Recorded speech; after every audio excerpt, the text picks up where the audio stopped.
Hi friends, இன்றைக்கி நம்ம பார்க்க போகிற ரெசிபி எக் பாஸ்தா. ஸ்கூலுக்கு போகிற குழந்தைகளுக்கு பிரேக்ஃபாஸ்ட்டாவோ லஞ்சாவோ செஞ்சு கொடுக்கலாம். வாங்க எப்படி பண்ணலான்னு பார்க்கலாம்.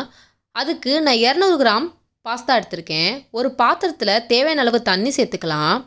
தேவையான அளவு உப்பு சேர்த்துட்டு 1 ஸ்பூன் ஆயில் விட்டுக்கலாம். அதுக்கப்புறமா தண்ணி கொதிச்சதுக்கப்புறமா நம்ம பாஸ்தா உள்ளே சேர்த்து நல்லா கிளறி விட்டுக்கலாம். பாஸ்தாவை 5லேருந்து 7 நிமிஷம் குக் பண்ணணும். நம்ம குழந்தைகளுக்கு கொடுக்கறதுக்காக 2 நிமிஷம் எக்ஸ்ட்ரா குக் பண்ணிக்கலாம். இப்போ பாஸ்தாவில் உள்ள தண்ணியெல்லாம் ரிமூவ் பண்ணிடலாம். அதுக்கப்புறமா பாஸ்தா தாளிக்கிறதுக்காக தக்காளி, வெங்காயம் கட் பண்ணி வச்சுருக்கேன். அதோட குடமிளகாய் கட் பண்ணி வச்சுருக்கேன். அதுக்கப்புறமா புதினா, கொத்தமல்லி, முட்டை எடுத்திருக்கேன். அதுக்கப்புறமா இஞ்சி பூண்டு விழுது, மிளகுத்தூள், கரம் மசாலா, மிளகாய்த்தூள். இப்போ நம்ம செய்ய ஸ்டார்ட் பண்ணிடலாம். ஒரு பேனில் 4 டேபிள் ஸ்பூன் ஆயில் விட்டுக்கலாம். சின்னதாக கட் பண்ணி வச்சுருக்க 2 பெரிய வெங்காயத்தை சேர்த்துலாம். வெங்காயம் நல்லா வதங்குன்ற அவசியம் இல்லை, ஜஸ்ட்டு கலர் மாறினா மட்டும் போதும். அதுக்கப்புறமா நம்ம 3 தக்காளியை சின்னதாக கட் பண்ணி வச்சுருக்கோம், அதை இதோட சேர்த்துக்கலாம். எப்பயுமே வெங்காயத்தை விட தக்காளி ஒரு பங்கு அதிகமாக எடுத்துக்கணும், அப்போ தான் பாஸ்தா நல்லா டேஸ்ட்டாக இருக்கும். அதுக்கப்புறமா 1/4 கப் குடமிளகாய் சேர்த்துக்கலாம்.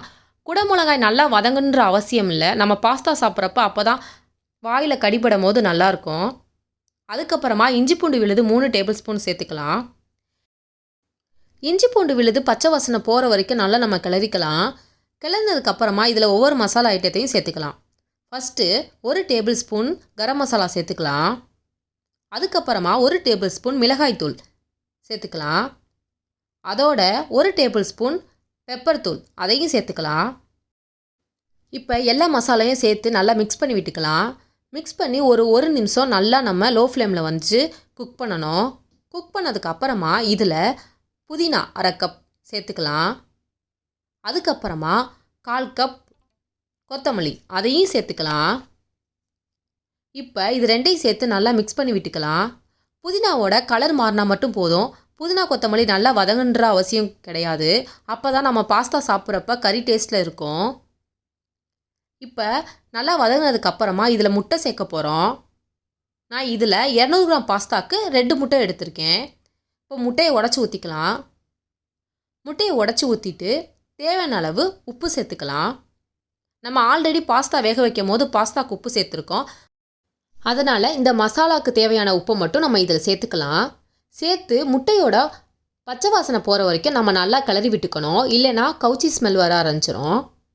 இப்போ இதை சேர்த்து நல்லா ஒரு 3 நிமிஷம் நம்ம முட்டைக்கூட்டுக்கு வதக்குற மாதிரி நல்லா கொத்தி விட்டு நல்லா வதக்கணும். நல்லா வதங்கினதுக்கப்புறமா நம்ம பாஸ்தாவை வடித்து வச்சுருக்கதை சேர்த்துக்கலாம்.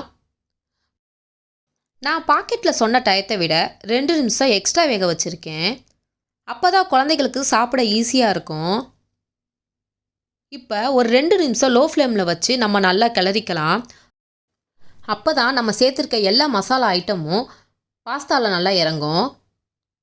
இப்போ இதை நல்லா கிளறி விட்டுக்கிட்டே இருக்கலாம்.